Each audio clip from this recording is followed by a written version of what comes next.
congratulations on this role. I mean, the fan reaction to you has just been fantastic. How are you feeling? Amazing. I mean, it's just been incredible to watch and be a part of. Yeah, it's a little bit overwhelming at times, but I'm just really enjoying this moment and listening to how much everyone's engaging with the show and the character. It's brilliant. Are you sure you're a Loki? You're in my way. You are my way. What did you know about the role when you auditioned? Did you know exactly what it would be? Nothing. I knew absolutely nothing. I didn't know what the show was. I didn't know about the role. I didn't know anything. There was a very short scene between two people, Bob and Sarah, I think it was, on a train. I mean, it ended up being the train scene between Loki and Sylvie, but I had no idea what I was auditioning for. Wow. So when did you find out that it was Marvel and Loki? So, I mean, they kind of told me that they liked what I did, and I'd worked with Kate before. So by that time, Kate was like, this is the show. This is what I've been working on. She told me a little bit more about it. And then I met with Tom on FaceTime. And then, when they offered me the job, Kate just told me the whole story and about the character and just gave me the whole pitch. So it wasn't until I'd been offered the job that I knew what it was. Tell me about that FaceTime with Tom. And if there's something that comes to mind, was there a piece of advice or anything he said about joining the Marvel Universe? You know what? That whole FaceTime is like a fever dream. I can barely remember it. I was like 9 months pregnant and he was in New York and I was in London, and it was just a sort of chat. We talked for possibly an hour and we talked about everything, like life and mutual friends, people that we knew that knew each other, or we covered a lot of ground. I hadn't been offered the job at that point, so there wasn't that much advice that he could give me. I mean, that came later, but he has given me a lot of advice since, and it's been super helpful. Just stuff about having fun with it and putting my stamp on it and making Sylvie my own, and not being afraid to sort of improvise and to sort of add on, and because Marvel and Disney are both really open to that and open to that way of working, which is great because I love all that stuff. Yeah, and Tom clearly has so much fun playing Loki.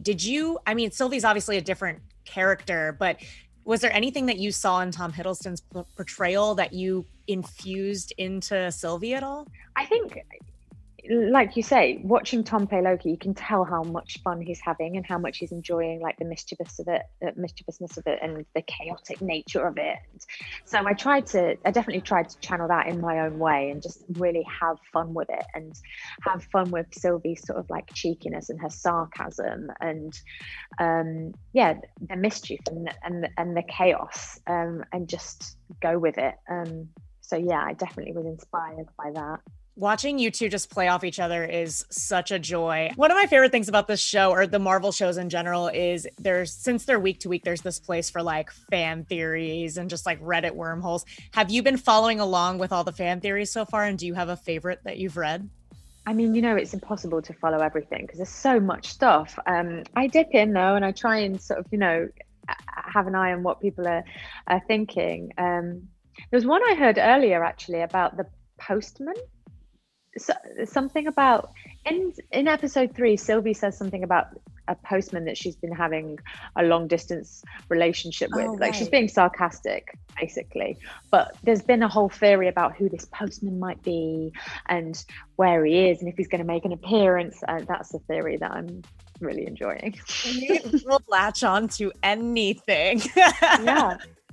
Well, in Marvel, we're so used to kind of directly pinning a character to its comic source and just going off of that. So how much fun have you had? You're kind of playing a new character that's maybe an amalgam of one or more characters. How much fun are you having with that? Oh, so much fun. It's great. It's nice to, be playing a new character with a new backstory. And, the series of Loki is definitely inspired by the comics, but the whole story is new.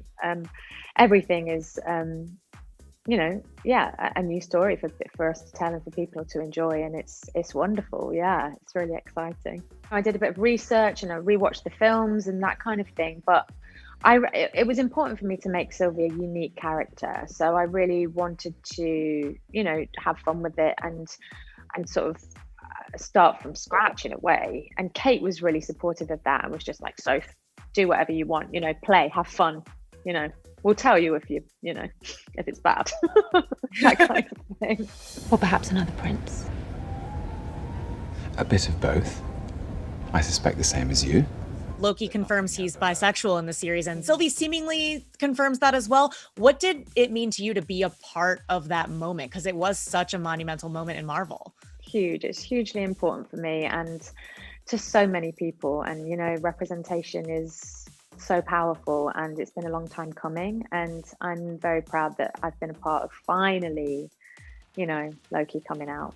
You don the iconic one-horned crown. What was the moment like when you had kind of everything on for the first time? What did that feel like?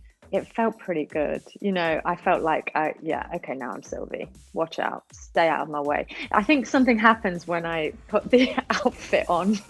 And it's definitely like the icing on the cake for me, acting-wise. Something happens and Sylvie comes out. I love that. You're enchanting in this role, so it's all working. Thank you so much. So lovely to talk. Thanks, Ashley. That's nice. You too. Lovely to meet you. Thank you.